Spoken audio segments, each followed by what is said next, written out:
Hey there, Jim Brees here from Green Growth CPAs, and today we're going to talk about cannabis nursery businesses. Now, this is not something you hear a lot about, but it's one of the most important aspects of the cannabis supply chain because they help to breed and cultivate and bring great genetics to the cultivators who then bring it to the market. Now, in this video, we're going to unpack and understand a little bit about the financials, some income stuff, some expense considerations, as well as talking a little bit about licensing and, of course, taxes. Now, if you have any questions about this, then please reach out to Green Growth CPAs by visiting our website at greengrowthcpas.com or give us a call at 800-674-9050. Let's hop right into the presentation. So today's topic is understanding cannabis nursery businesses. My name is Jim Brees, the Chief Marketing Officer here at Green Growth CPAs, and today we're going to get some color and context around the early parts of the cultivation vertical, the nursery businesses, clones and seeds, things of that nature with the breeders. Now, this is a business that you may not hear a lot about, but it's one of the most pivotal aspects to the cultivation industry. Now, before we hop into that, I need to let you know that the information contained in this presentation is meant for guidance purposes only and not as professional legal or tax advice. And further, it does not give any personalized legal, tax, investment, or any business advice in general.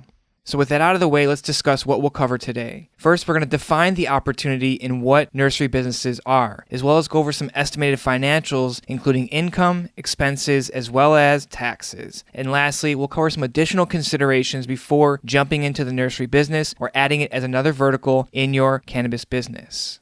Now, first, what is a cannabis nursery? Well, nurseries were originally defined in California as licensees that produce only clones, immature plants, seeds, and other agricultural products used specifically for the planting, propagation, and cultivation of medical cannabis. Now, with the legalization of adult use cannabis, the definition has expanded beyond medical cannabis to include recreational cannabis as well. Now, the opportunity lies in opening a cannabis nursery is that as an entrepreneur, you're able to focus on one core aspect of cultivation. As I said, it's the beginning. It's one of the most important things. And as a result, your nursery can deliver consistent genetics. The end consumer, they like a consistent end product, and the grower who produces that end product wants consistent genetics over and over. Now, growers can be great growers, but that doesn't mean that they're great breeders. Nurseries have the ability to specialize and hone in on perfecting a specific strain of the cannabis plant. Now, if you're really good at producing Blue Dream or Jack Herrera, and you create a great product, it's very tolerant to any differences in the nutrients or the lights, things of that nature, you may have a winning strain on your hand. We hear often from our cultivation clients, growers want superior genetics and strong, healthy starter plants. So clone operations need the ability to cull out all the weak plants. Now, when you start to breed plants, you get some that, hey, it's maybe all Blue Dream, but there are certain plants that are weaker or some plants that are stronger, some that have bigger stalks and things of that nature. So when you start to find which ones are the better producing plants, and you can have a really great business of producing, again, that one specific strain or that one specific part of the genetics that growers desire and come back to you time and time again, harvest after harvest. And perhaps more importantly, adding a nursery offers a new revenue stream for your business. Now, if you're a cultivator or a manufacturer with additional space, you could consider adding a nursery to your business. Now, nurseries have a relatively small footprint and a higher than average revenue per square foot compared to the full-blown traditional grow. Now, it's all up to you. You're going to have to do an analysis yourself to see if this is the right thing for you, but open up your eyes, consider that there's another pathway to make some additional cash flow every month. So let's go ahead and explore the financials of cannabis nurseries.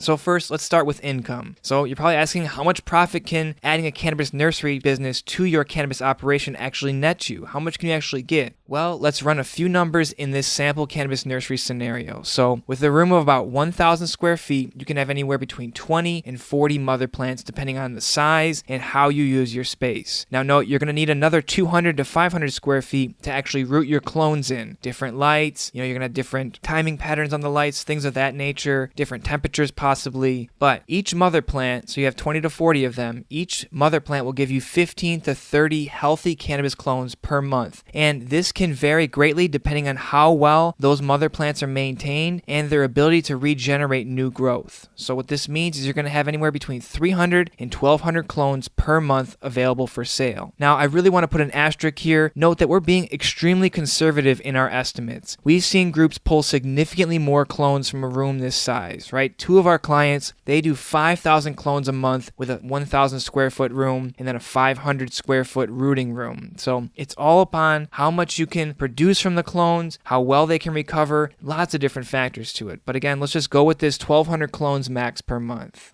Now, on the income side of this profit equation, clones can be sold to growers from $3 to $15 per clone. Now, this ranges a lot depending on a few different factors. How many clones are purchased in one order? How frequently the growers buy clones from you? How demand a certain cultivar is. Now, if you have a very rare plant that not many people have, you could charge a premium for that. Also, the number of mother plants you have per strain. If you don't have a lot of mother plants, you don't have the ability to produce a lot of clones. That means the supply is small, demand goes up, price goes up. And lastly, your reputation is one of the most important things that affect the price of your product. Now let me dig a little bit deeper into this, because the reputation of your cannabis nursery is pretty much the most important part of the income equation. Now in this highly competitive market of cannabis, the biggest factor in your success is how consistent and fair you are in your business relationships, not how high the THC or CBD strains that you have. Yes, strong THC and CBD content can be helpful and give you weight in your reputation, but this volatile market is more relationship based than most. So invest time, attention, and respect into your growers and your product, and your growers will invest in you. You have to create that symbiotic relationship where you scratch their back, they scratch your back. Delivering consistent, great product, great clones, great seeds will ultimately result in an ongoing relationship where you both benefit. Now we've explored what the income looks like. Let's look at what the expenses and the taxes look like. So the expense side of the equation, there's a few costs that are going to vary based on your location. So big prime costs here. Real estate, licenses, utilities, labor, and some marketing are the expenses that are going to be affecting this business. But again, it's all relative to your location. Now, for instance, if you're a nursery in LA, you're likely going to pay more for labor, more for utilities, more for real estate, compared to those people that are in Oklahoma, where everything's a little bit cheaper, or a lot a bit cheaper, if depends on how you look at it. But if you're already operating a cannabis facility, right, if you're already in the business, you already have maybe some manufacturing space or some cultivation space already, and you want to get into breeding, then real estate is likely already in your current budget, so the bulk of your incremental costs will be labor and utilities. Now, taxes. We always hear about taxes in the cannabis industry, and it seems like taxes are just strangling the business, and it's very, very hard sometimes to get up and over those taxes. Again, taxes is another part where cannabis nurseries need to budget carefully. Now, cannabis cultivation, excise, and sales tax apply differently to immature seeds and plants in the state of California. Now, again, what we're talking about is the state of California. You're probably listening to this all around the country, potentially all around the world. Look at your local jurisdiction and see what their regulations are on taxes for immature plants. For California, with the cultivation tax does not apply for the sale of immature plants, seeds, and clones. So you're good there. But cannabis excise tax. Nurseries can sell immature plant seeds and clones to another cannabis licensee. However, distributors must transport cannabis from the nursery to the next licensee. And when immature plant seeds and clones are sold and transported to a retailer, right? So if it's going to a retailer directly, maybe you're going to sell to an end consumer, the distributor must collect that 15% cannabis excise tax on the marked up retail value from the retailer selling those clones to the end consumer.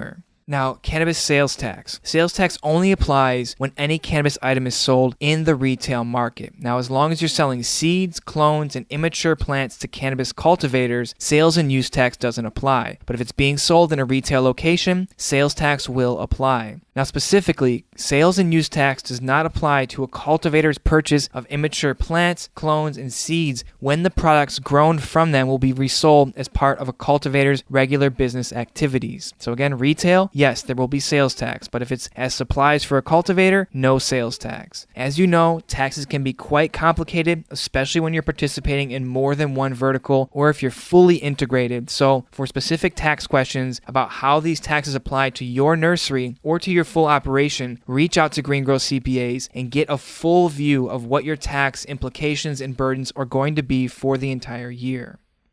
Now, some additional considerations of cannabis nursery businesses. Again, there are some caveats before moving forward. It's not just go get some plants and start making clones out of them, right? You really have to be thoughtful about your approach in this. It's not just throwing things against the wall and see what sticks. So two major considerations. First, you should be prepared to test the genetics of your plants through full bloom in order to verify either the quality of your seeds or the quality of your clones. Now, one thing that breeders don't do the best is they don't document the entire process. So what we would suggest to you is document the entire process in writing, photos, and video so that you have materials to show off the details of the plants to the growers, including its size and shape. Remember that chat about reputation we said in a few moments ago? Well, this really helps. This collateral that you're going to create really helps enforce that reputation, because some growers are looking for different things. Some want short and wide plants, others want tall and thin plants, some want big beefy buds, some want popcorn buds, all these different things. Everybody's got their own preferences. But when you have documentation to show exactly what you're producing with your clones, right? You bring a seed to full maturity and show those growers that final end product so they can see, smell, and test that final product, especially if you have some final buds to show off that they can either test or they can see and touch. And this provides growers with a lot more context to what they're actually buying and what they can potentially produce. Also, one last thing here on this is to provide growers with a certificate of analysis to prove the quality of the end product. Yeah, it could look great, it could smell great, but really how strong is it? Is it going to be something that they really, really want to produce on a grand scale for their end consumer? Now, the second additional consideration in this process, depending on your state, it's possible that you're going to need a different license specifically for this type of cultivation to bring plants to maturity, or even as a nursery, depending on where you're at in the business and where you're at in the country. Again, licensing. It's all about licensing in the legal market. So check with your local jurisdiction to see what license you need, right? There are many different license types, different specifications on the grow size of the space, and all these different things. So you have to really look into those licenses. Now, if you don't want to get your own license, then find a strategic partner or a client to work with and to help you out to achieve this cannabis nursery business. Potentially you do some kind of joint venture where, hey, you go into another cultivator. They don't want to do any of the breeding. They just want to go to that full-scale cultivation. Well, maybe this is where you and your group step in and say, hey, we want to do seed breeding or we want to do clone breeding, but we don't have the space. What if we gave you guys 90% off the retail value and then you allow us to use your space to share genetics? All different ideas, many different deal types to find ways to make this business work for you. Now, hopefully this presentation has brought you some value to help you understand cannabis nursery businesses and that it could add some additional revenue depending on how you scale it up, the different legalities in your local area, as well as the input costs. It's all about the input costs. That's determining how much gross profit you can actually bring in. Now, if you need help with launching or optimizing your cannabis nursery business, then please reach out to Green Growth CPAs by visiting our website at greengrowthcpas.com or give us a call at 800-674-9050. We've helped a fair amount of our cultivation clients open up this new area of business to create additional cash flow as well as work on genetics for themselves specifically. If you hate going out to the general market and find potentially some genetics that are there, or maybe the guy or gal you were buying from before has closed up shop, don't depend on the greater market. Depend on yourself. Bring this function inside and see better results, more consistent product. Now again, if you need help with launching or optimizing your cannabis nursery business, reach out to Green Growth CPAs via our website at greengrowthcpas.com or give us a call at 800-674-9050. Have a great day and we'll talk to you soon.